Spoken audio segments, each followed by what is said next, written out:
Toyeen Talks. To all our beautiful subscribers, we say thank you so much for staying with us.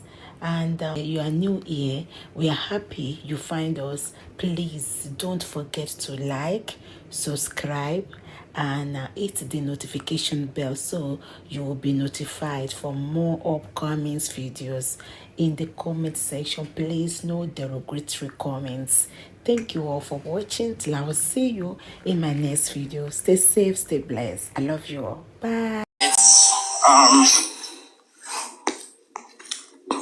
Girl. I need the lawyer. Not only his money though, because we have a joint account and it's one of the engineer.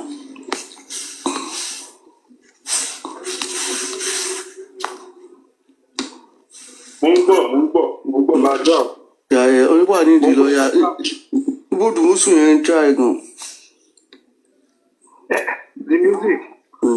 Nǹkan tó ń ṣẹlẹ̀ bí kíní gọ́ọ̀mẹ̀ntì ló ń bá jà. So, òun ṣe kọ́ọ̀tì nìkan lè máa nídìí. O understand? Tó bá gbọ́ ohun dọ́kítọ̀ gan.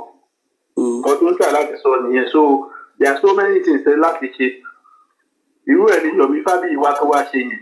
Kò ṣe dandan àwọn èèyàn ló tún sẹ́ẹ̀lì lọ́ọ̀yà gbogbo ẹ̀. Èèyàn ń ṣiṣẹ́ ẹsẹ̀ ìpínlẹ̀ kò ṣe nǹkan tó wà lọ́pọlọ ẹ̀. Ẹ fi ń kó gbogbo nǹkan. Ẹ fi ń kó gbogbo nǹkan. Ẹlòmíì kan máa jí ó máa. Mo máa ń sọ bíbá ẹ̀ náà. Ẹlòmíì kan máa sùn ó máa jí. Nǹkan tó fi lálàá ló máa lọ sọ bóyá ó máa gbà wọlé. So mi ò sọ pé ó lè lálàá. Ìkọ̀tìkọ̀ tí ẹ̀dínwó náà sọ nínú nìyẹn. Ní pé wọ́n fẹ́ jẹ́ kó rí justice ní pé kò ń ṣọ̀rọ̀ lọ́yà. Ẹ tó mọ̀ yẹn nítorí everybody lè láti pressure lórí government kó ṣe the right thing because àwọn tó ń ṣe kéèsì yìí tẹ́ẹ̀bà tákù wọn àbẹ́ anything.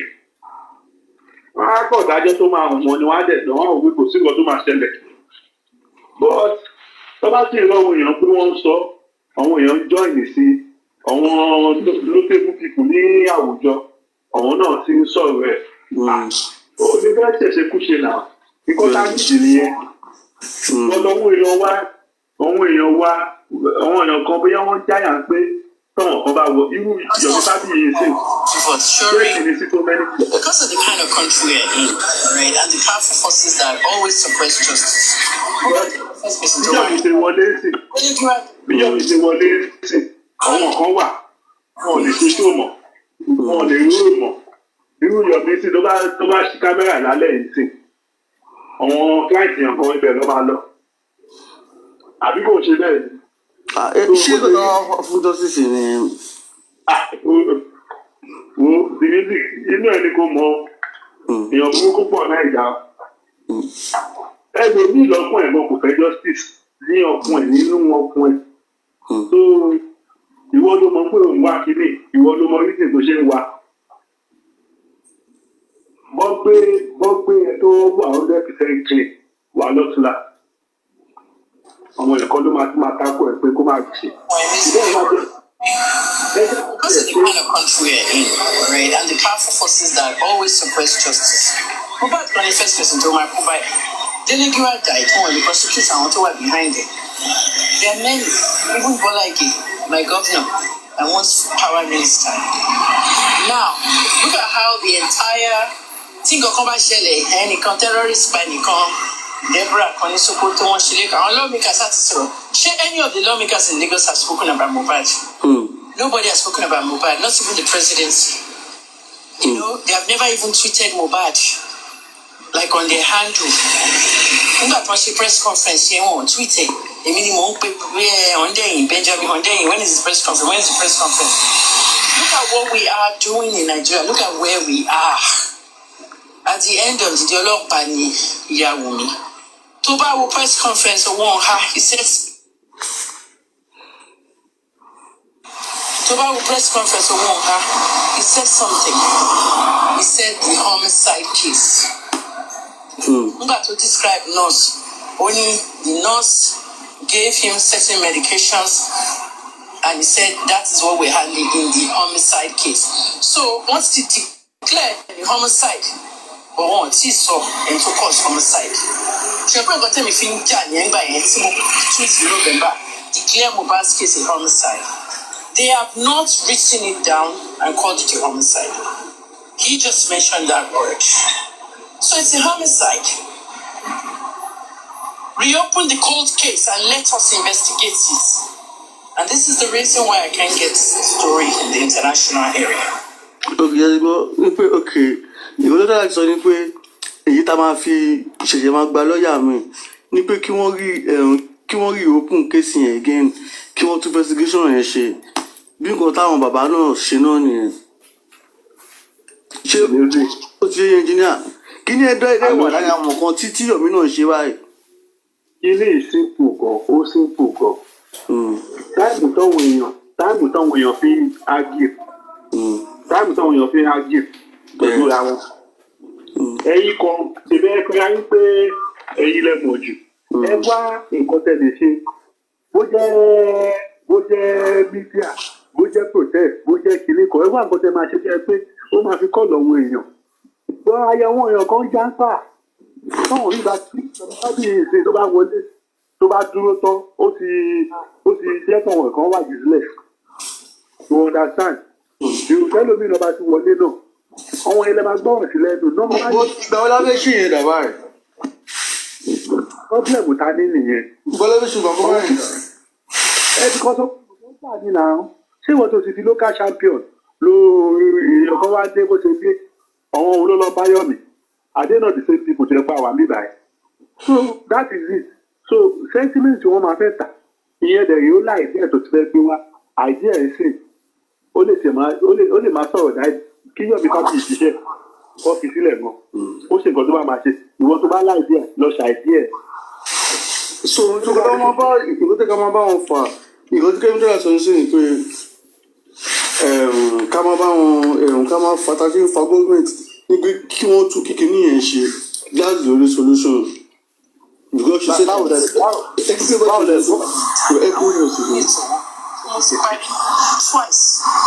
twice. Wọ́n ti ètò ní ìsìlẹ̀ yìí ní ìpadà sí Mohbad láti move on. Mo sì sí mi. I'm in my second profession, public relations management. I'm trying to make money here. I'm trying to represent people, doing what I can do now at this age. Most of my legs are very painful. Okay? So it's like, stressful. I could not get this story international recognition because of libel and slander. We really spoke by international stations that only wrong thing, not put about even at Jazeera, I'm trying to pictures, like, okay, accuse any Kokoku. I think I discuss it for more awareness. They want to hear from the police first. You know? You don't need a new lawyer, babe. You don't need any new lawyer. But Musha has done very good. What's the so no, Nina? He left a new lawyer, shit. How many times they've autopsy at everything? No, you don't need a new lawyer. Don't.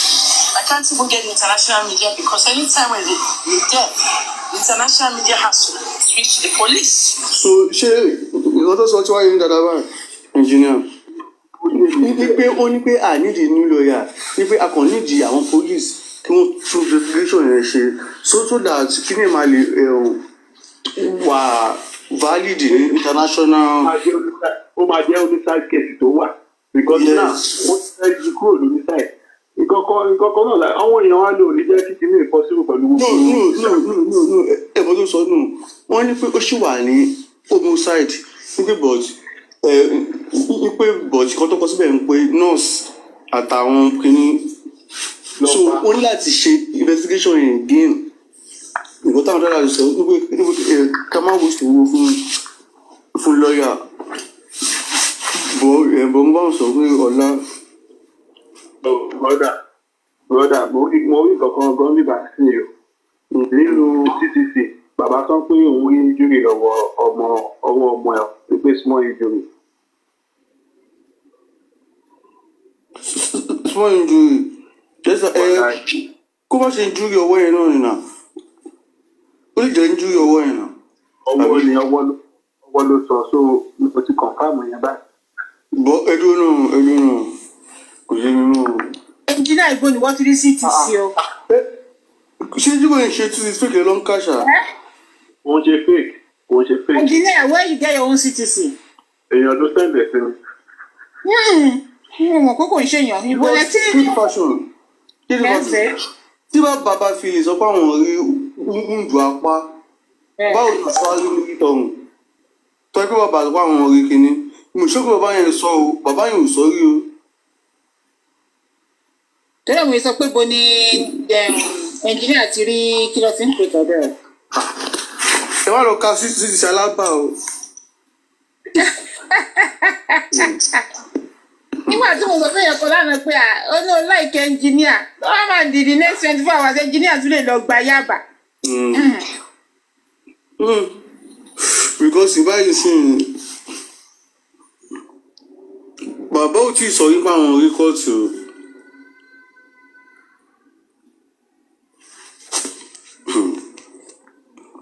Engineer ta ló ta títí sí yìí fún yín. Engineer Alaba international market. Engineer ti ń ná Alaba international market. Engineer ẹ̀dá mi lóhùn. Bàbá ò sọ rí o, mi ò gbọ́ rí o, wọ́n ti sọ ní pé àwọn báyẹn rí o.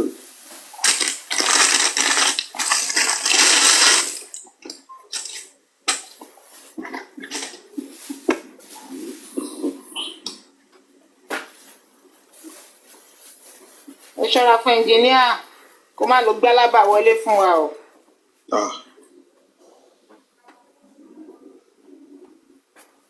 Orí ìrìn tó láti pé nǹkan o. engineer fi ń rí lè kára rẹ̀.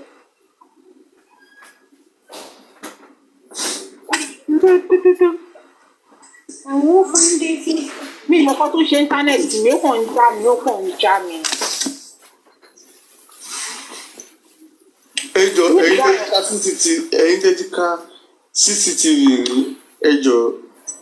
Èmi ò kárí rírí mo bèrè èèyàn fún mi. Èmi dẹ̀ fi ṣe kínní bọ̀ mi ò ká dé ogun stage yẹn. Tó bá ní òde sẹ́ǹdẹ̀ sí mi.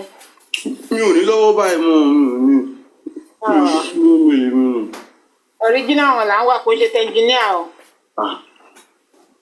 Because tí wọ́n bá fi lè àdúntò pé àwọn. Ẹni káyọ̀ fẹ́ sẹ́ǹdẹ̀ sí àti kàwá àti kàdé ẹni káyọ̀ àyànfẹ́ máa ní. Okay, Titus. Okay. Aláyọ̀fẹ́ ló tẹ̀lé sí ní Crocodile.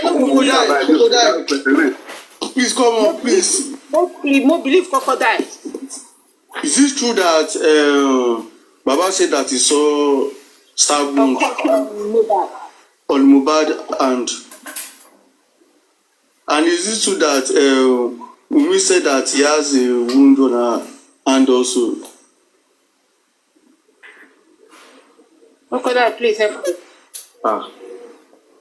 Because you know wà very careful láwọn stage yìí kò sí kọ́tọ́ lè dá lára. Mo gbọ́ kí àwọn bọ́dà láti pè rẹ́kọ̀dù kan lọ́sàn-án. Bóyá CCTV yẹn náà ń kà tẹ́ni yẹn kà tó ní Wùmí ní òun ìfáìtì nọ́ọ̀sì láti wá tírìtì oúnjẹ tó wà lọ́wọ́ Mohbad. Àwọn àbí pé ṣe wáyé tí ò jẹ́ kó tírìtì oúnjẹ tó wà lọ́wọ́ tiẹ̀ náà. Pé Wùmí òun náà ní oúnjẹ lọ́wọ́ kí wá lóde tí ò jẹ́ kí nọ́ọ̀sì tírìtì oúnjẹ tọwọ́ tiẹ̀. So inú ẹ̀ mo sáà gbọ́ díẹ̀ mo kó mẹ́.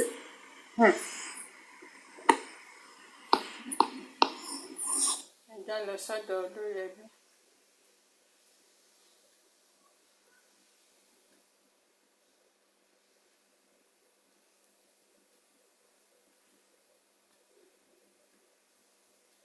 Ó ra ilé òun ló ṣe ọ̀nà bí kìíní.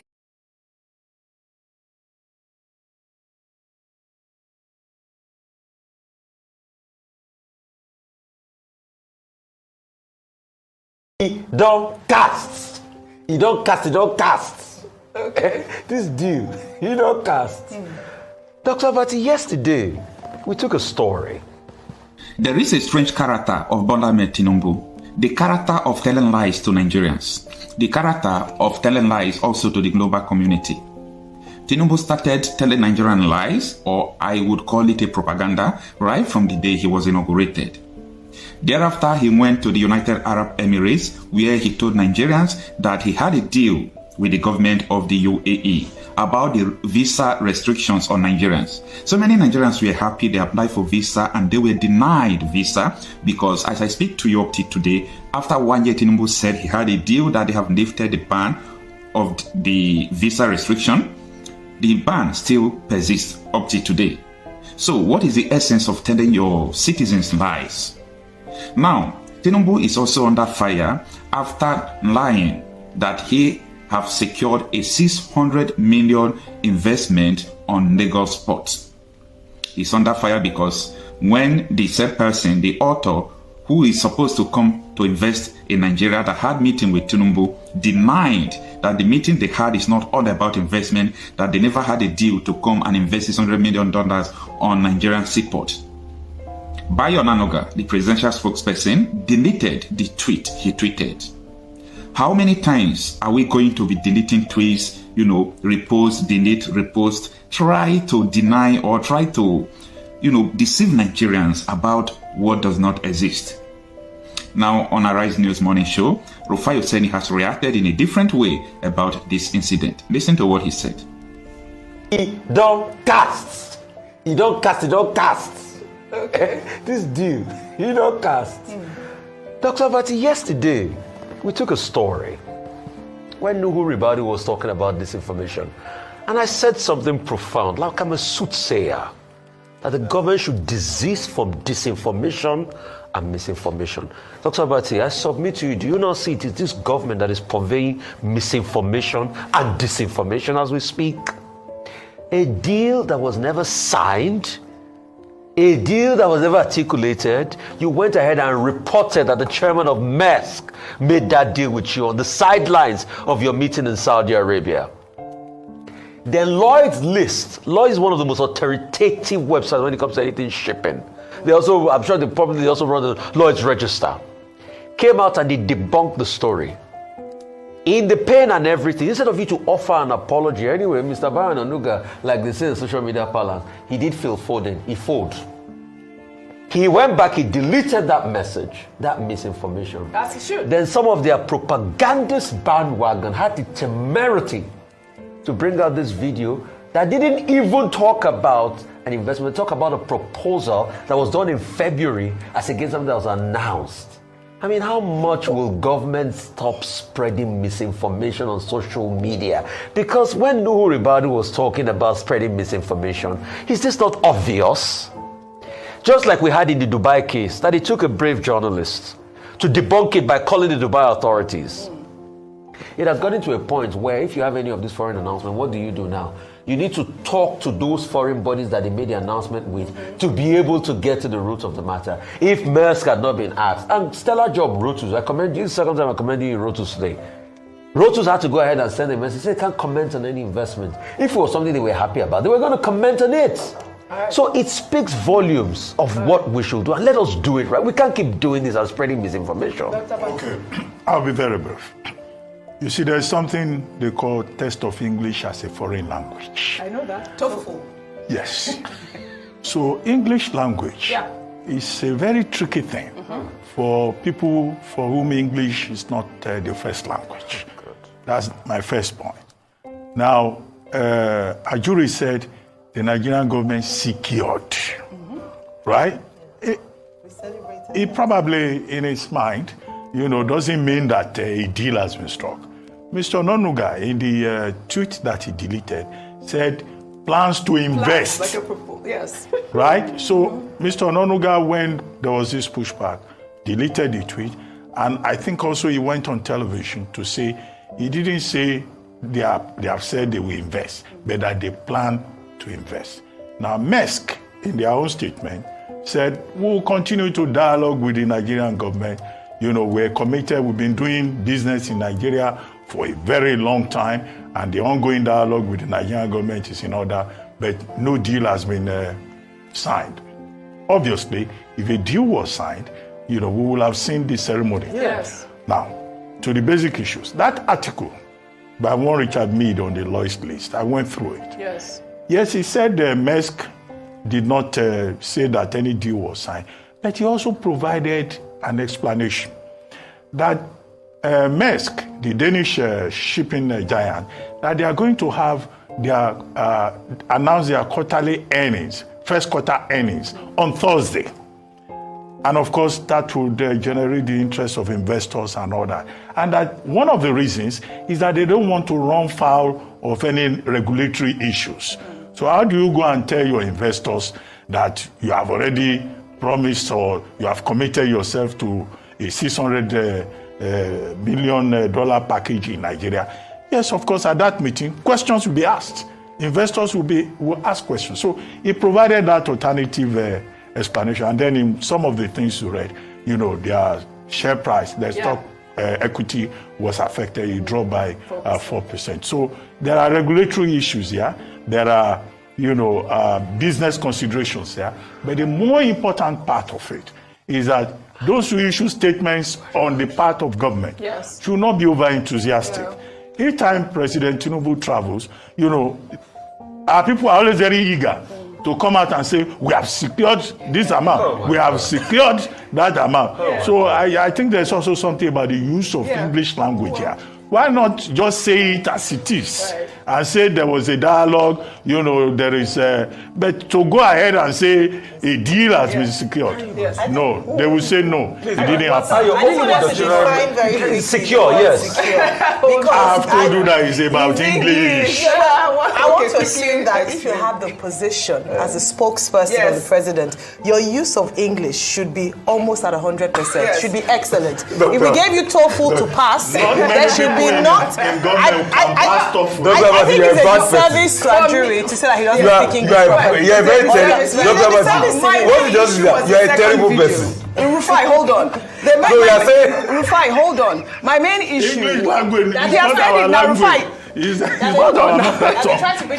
second video to justify, because clearly they said it was when President Bola Ahmed Tinubu met with the chairman in Saudi Arabia that the deal was secured. What has this got to do with that statement? Nothing to do with that. Absolutely not. So there's no. Let me tell you what the Oxford Dictionary defines secure as. Succeed in obtaining something, especially with difficulty. Obtain the first fix or attach firmly so that it cannot be moved or lost. It is irrevocable. So I think he can speak English properly. He understands English. English is a criteria to pass English language before he can get to any university in Nigeria. So we just call it propaganda. That's what it is, right? All right. No, can we say that? We're fine. All right, let's take another story.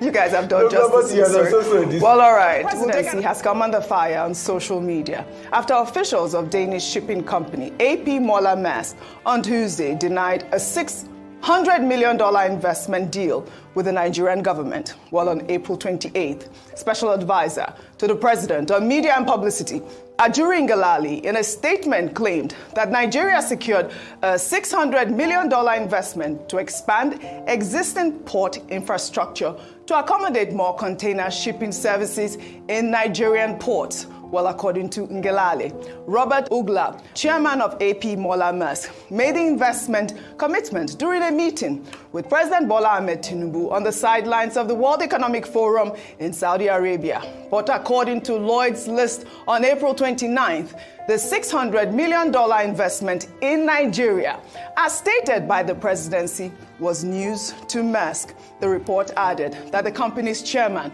Ugla, met with President Bola Ahmed Tinubu over the weekend, but no new investment deal was signed.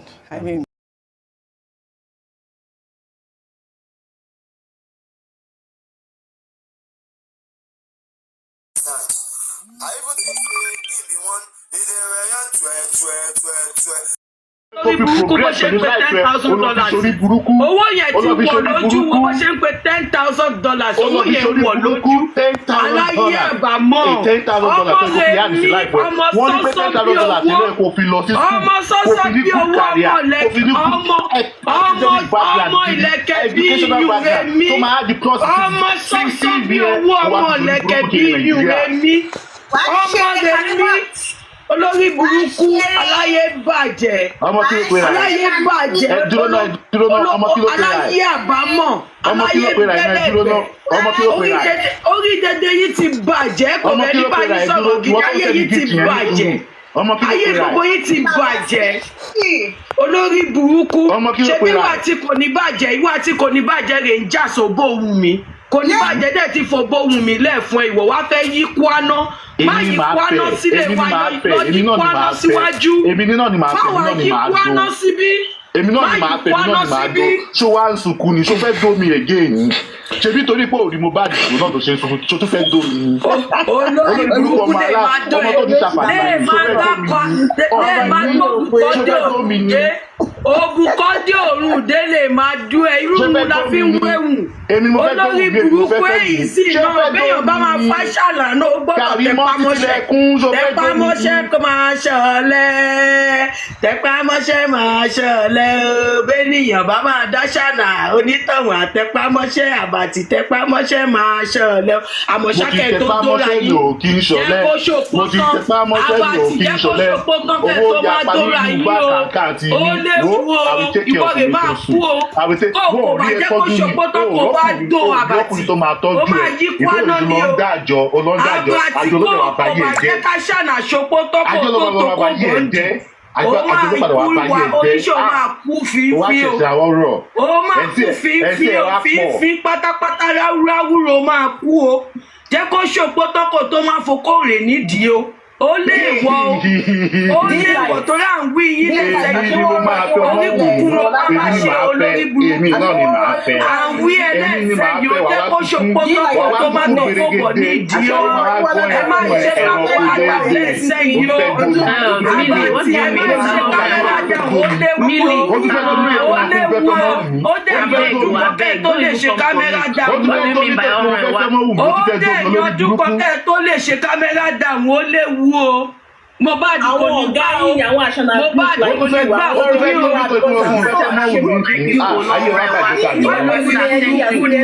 Millie abeg ṣẹ́yìn gbàdúrà kí wọ́n ṣe ṣọ́wọ́ náà gbàdúrà goodness ọ̀rọ̀ náà pọ̀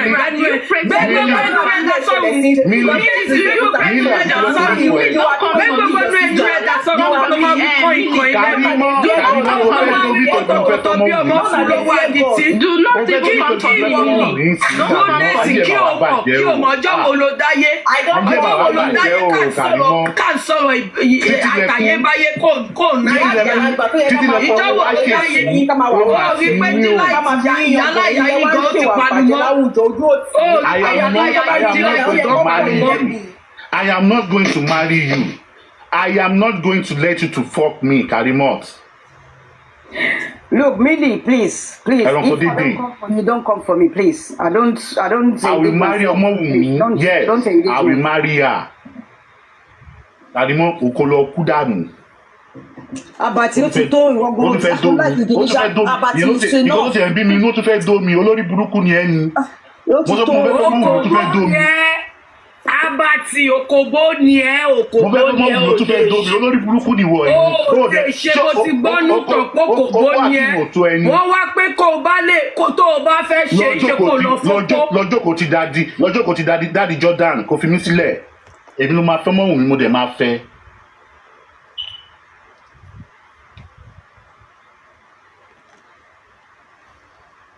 Wow, I love this. Peace.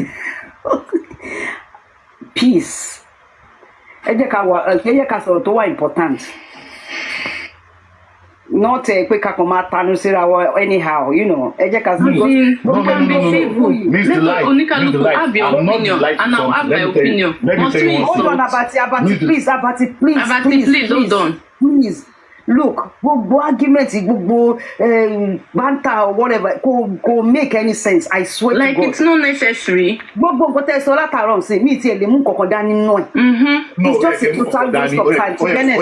Ẹ̀yin lẹ dálẹ̀, díláìtì ẹ̀yin lẹ dálẹ̀, ẹ̀yin lẹ dálẹ̀,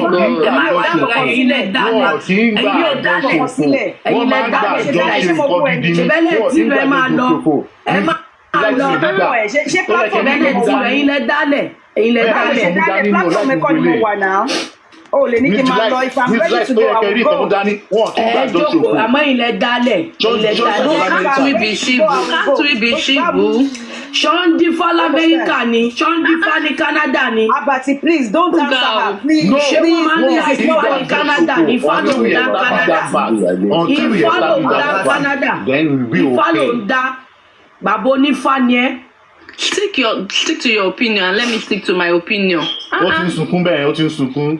Èèyàn kò lè change mind èèyàn kan. Ó ti ń sunkún báyìí. Èèyàn lè enforce. Ó lè enforce. Èèyàn kan kò dé lè enforce. Gbogbo aṣọ ti kún ọmọ ẹ̀ lára. Babaláwo tó ní fa irọ́. Babaláwo tó ní fa irọ́. Gbogbo aṣọ ẹ̀ ló ti kún. Àbàtì TikTok pípẹ́ ẹ̀ jára yín o. Èèyàn ń jábàtì nílùú èyìnbó. Mo sọ fún yín pé báwo lèèyàn ti máa gbàjọ $10,000 tó máa fi ṣorí burúkú sí yẹn rọrọ sọ sí yẹn. Olórí burúkú kò pẹ́ ó ti ti ń dà mí. Báwo ṣe máa gbàjọ Babaláwo tó ti fa ẹ̀ ò sọ pé ó ti ti ń dà mí. Túbọ̀ bá lọ́jọ́ sọ́ba. Irọ́ sẹ́yìn ògígà báwọn ṣe dájọ́ sórí burúkú.